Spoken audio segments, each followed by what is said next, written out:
one. Hi, my name's Anthony Douglas. This is my module 16, and I currently teach at Wichita North High School in USD 259 in Wichita, Kansas. We're a district of about 50,000 students, and our high school has around 2,200 students. Of those 2,200 students, a little over 80% are Latino or Hispanic cultured, and a little over 80% of those, 83% of those are on free and reduced lunch or at risk. Our district is with, like I said, 50,000 students and serves about 70% free and reduced lunch. Our graduation rate at Wichita North the past couple of years has gone from the 70 percentile to 68.5% this last year.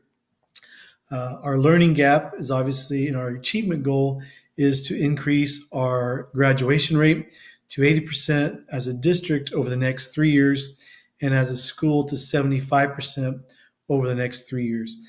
How we collect data is through a database warehouse called FastBridge. It starts in middle school where they're assessed in reading and math, and it's mostly fluency, some comprehension, mostly fluency in sight words. And then they're put into tier 1 and tier 2 intervention classes in the 9th grade and 10th grade, where through that process in the 9th and 10th grade year, they're screened bi-weekly and given interventions for each class. The problem with the interventions is they're middle school interventions given at the high school. So the students in the reading class and math class have already seen the interventions and have already either been real successful with them or have struggled with them as well. Most of our students are bilingual, not just Hispanic or Spanish, but we serve about 52 different languages as well in our building. So our goal and our achievement goal to close this gap is really one thing. It's to close that achievement gap and to increase our graduation rate. I had a question about the intervention groupings. So you said that they were placed based on their FastBridge data. And I was wondering if those groupings are flexible once they're placed based on kind of achievement within them, or if they're more strict and rigid once they're placed, they kind of remain there throughout the year. They're not real fluid. The students are screened bi-weekly. And then if they increase their reading score or math score by 3 grade levels in those 2 years or that 1 year, then they're moved out of that intervention class. However, as a teacher, it's difficult because there's students who read on a 2nd, 3rd grade level, all the way to students who read on a 9th grade level in the intervention.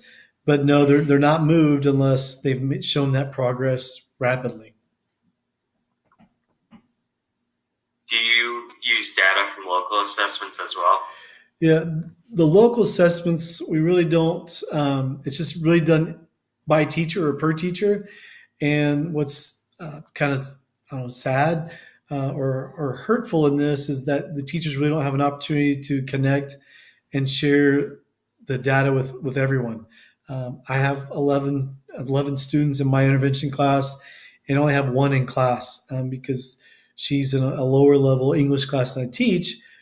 She's a great kid. They're all great students, but I never have an opportunity to connect with those teachers and really collaborate to see how we can really help or what's working for those teachers or what's working in my class to help those teachers in her regular English class. My other question for the FastBridge is that's a district tool where you collect data, and so it's accessible from all. Yeah, it's a district tool we have a very mobile, moving, all the moving parts, including the students, move quite a bit. And so but they don't move out of the district, they tend to stay in the district. So they're able to access their information from any district login. Okay. And is that where you put like assessment data and things like that? Well, you only put the FastBridge assessment data, and we also in that there's behavior data as well, that either student survey or teacher survey, that's included in that as well. Okay.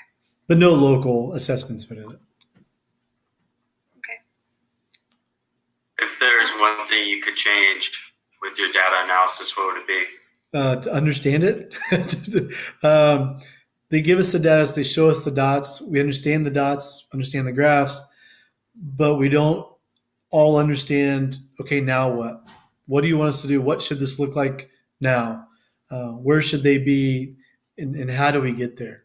That's one of the things I would change drastically and definitely.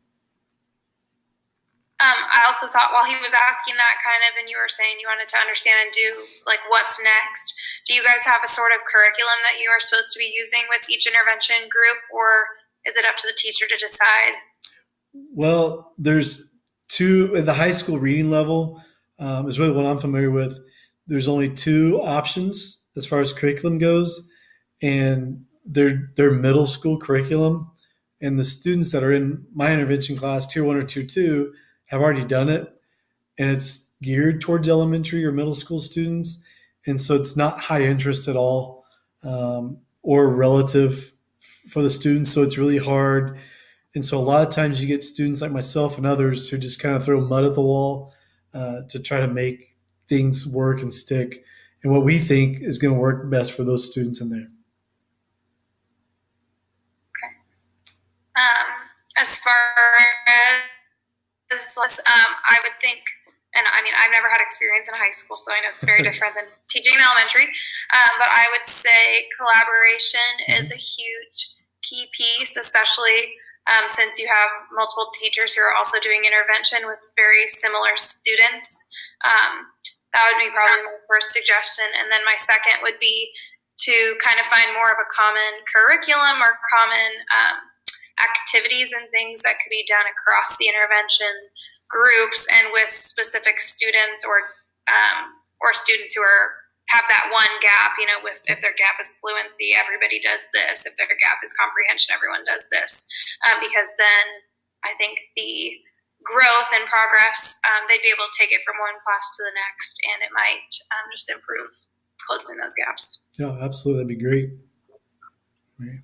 Right, and maybe even creating some like unified formative assessments that you could give across everything, so you have that extra data point that could be more relevant to them than the middle school curriculum already done. Which they would enjoy as well.